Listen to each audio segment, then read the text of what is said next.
Hello friends, स्वागत है आपका एक बार फिर से आपके अपने लीगल चैनल में। दोस्तों, आज की इस वीडियो में हम बात करेंगे मेंटेनेंस केस पर रिकवरी के संबंध में। यानी आपकी पत्नी ने आपके ऊपर एक मेंटेनेंस केस फाइल किया था और उसमें मेंटेनेंस का एक ऑर्डर हो गया। और जैसे कि आपको पता है, आज के समय पे अधिकतर order from the date of application ही होते हैं। इसका सीधा मतलब ये होता है कि अगर पत्नी ने 1 साल पहले केस फाइल किया तो जब ऑर्डर होगा, तो जब से उसने केस फाइल किया तब से मेंटेनेंस बंधेगा। तो अगर आपका 10,000 रुपए का ऑर्डर हुआ है और 1 साल बाद हुआ है, तो जो 1 साल का मेंटेनेंस इकट्ठा हो गया वो कहलाता है मेंटेनेंस का एरियर, जो कि हो गया आपका 1 साल का 1,20,000 रुपए, अगर आपका 10,000 रुपए का ऑर्डर है।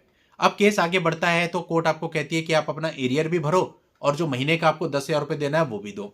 इसमें कई बार होता है, आप कोर्ट को रिक्वेस्ट करते हैं कि मैं इतना एरियर एक साथ नहीं दे सकता, तो थोड़ा थोड़ा करके भी आप देने लगते हैं, कोर्ट उसको मान लेता है। कई बार आप महीने के 5,000 10,000 करके भी देते हैं, कई बार कभी 20 दे दिए, कभी 30 दे दिए, ऐसे भी देते हैं। मतलब जैसी आपकी कैपेसिटी होती है चल जाता है। लेकिन दोस्तों, अब हम बात करने वाले हैं इस प्रक्रिया की कि जहां पर आपका एरियर ज्यादा इकट्ठा हो गया। मान लो 10 की जगह 20,000 का ऑर्डर है और एरियर 1,20,000 की जगह 2.5 लाख का है और 1 साल की जगह 2 साल का है, तो हो जाएगा आपका 5 लाख का एरियर।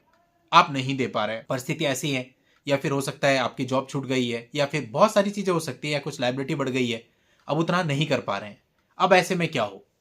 तो दोस्तों, ऐसे में लड़की चलते हुए केस में, जो आपका मेंटेनेंस का केस चल रहा है, एक एग्जीक्यूशन की एप्लीकेशन दे सकती है और उस एप्लीकेशन पर अगर आप पैसा नहीं देते तो आपके ऊपर कार्यवाही की जा सकती है।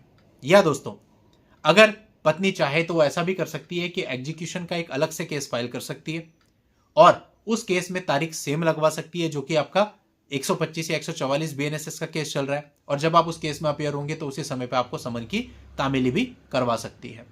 अब जो एग्जीक्यूशन का केस होता है, इसमें और किसी भी चीज की वैल्यू नहीं है। कई लोग सोचते हैं मेरे को एग्जीक्यूशन का नोटिस आया, मैं जाके अपना जवाब दूंगा। It is useless. आप दे दो लेकिन उसका कोई मतलब नहीं है, बिकॉज वो कोई केस नहीं चल रहा है, वो एक आदेश हुआ है। केवल कोर्ट को एक कहा जा रहा है उस आदेश की परिपालना कराई जाए। जो आप अपना जवाब देंगे वो आप अपने मेन केस में देंगे, जो 125 सीआरपीसी 144 बीएनएसएस का आपके ऊपर केस हुआ था। एग्जीक्यूशन में जवाब का कोई मीनिंग नहीं होता। लोगों ने बना रखा है आजकल कि एग्जीक्यूशन की भी पिटीशन का जवाब देने बैठ जाते हैं और उसमें तमाम प्रकार की चीजें लिखते हैं भर भर के। उससे कोई फर्क नहीं पड़ता, ना वो आपका जवाब कहीं एंटरटेन होता है, क्योंकि केस चल चुका है ऑलरेडी, ऑर्डर हो चुका है, यहां पालना होनी है। तो यहां तो केवल कोर्ट ने क्या करना है कि आपको बुलाना है। आप जब कोर्ट में आओगे, कोर्ट आपको बोलेगी ठीक है भाई, आपका 5 लाख का एरियर है, आप वो पे कीजिए। आप कहोगे साहब इतना नहीं है, कोर्ट कहेगी नहीं नहीं ऐसा तो नहीं होता भाई, आपको तो देना पड़ेगा। अब आपने इनिशियली 30,000 रुपये जमा करा दिए, 40,000 रुपये जमा करा दिए, तो कोर्ट आपको ये कह सकता है कि ठीक है आप अगली डेट पे जमा करा दो। लेकिन इसकी कोई गारंटी नहीं है। अगर वहां चेयर पे कोई ऐसा व्यक्ति बैठा हो, ऐसा जज बैठा हो, जो आपको कह दे कि नहीं भाई सारा का सारा अभी दो, क्योंकि जो एग्जीक्यूशन है वो पूरे का है, तो बहुत हद तक सामने बैठे हुए जज पर डिपेंड करता है कि ऐसी बेंच है। मेरे सामने खुद ऐसा कई बार हुआ है कि लड़के ने बोला साहब मैं थोड़ा दे दूंगा, बोला पीछे पकड़ लो इसको। जो पुलिस वाले रहते हैं कोर्ट में, उनको बोला आप इनको पकड़ लो और पैसा देते हैं तो ठीक है, वरना आज मैं ऑर्डर करूंगा। और थोड़ी देर में लड़के को जैसे भी मैनेज करके पैसे पूरे देने पड़े। तो ऐसी भी स्थिति होती है। लेकिन अधिकतर ऐसा होता है कि कुछ अगर आप पैसे देते हैं तो कोर्ट आपको एक डेट और दे देता है कि चलो अगली तारीख लगा दी, इस तारीख पे आप बाकी जमा करा देना।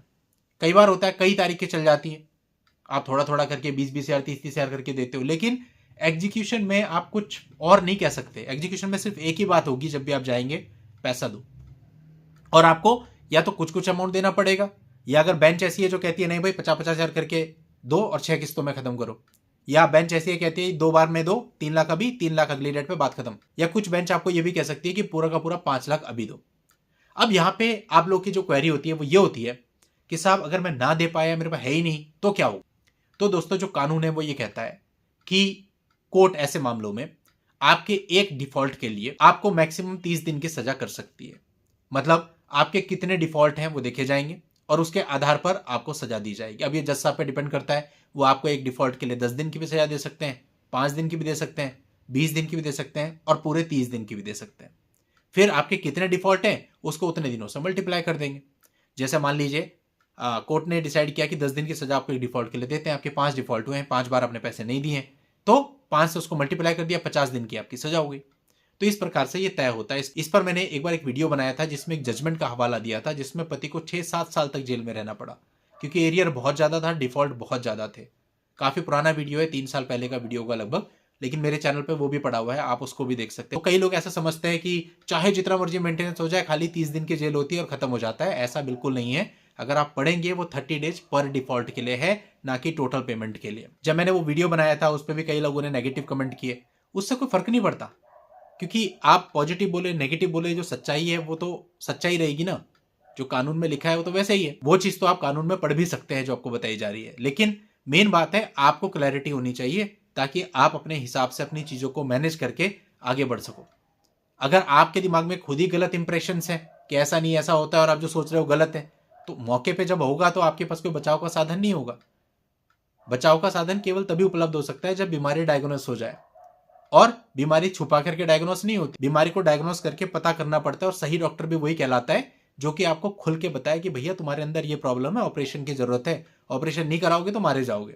तो इसलिए ऑफेंड होने की जरूरत नहीं है किसी भी बात से। आप ये देखिए कि सच्चाई क्या है और उसके आधार पर आपको कैसे स्टेप लेने हैं, उसकी भूमिका बनाइए, रूपरेखा बनाइए, ताकि आपको आगे भविष्य में कोई दिक्कत ना हो। उम्मीद करता हूं आपको पूरी बात समझ में आ गई होगी। आज की इस वीडियो में इतना ही। नेक्स्ट वीडियो में नई जानकारी के साथ मैं आपसे फिर मिलता हूं। तब तक के लिए good bye and thank you for watching. Take care.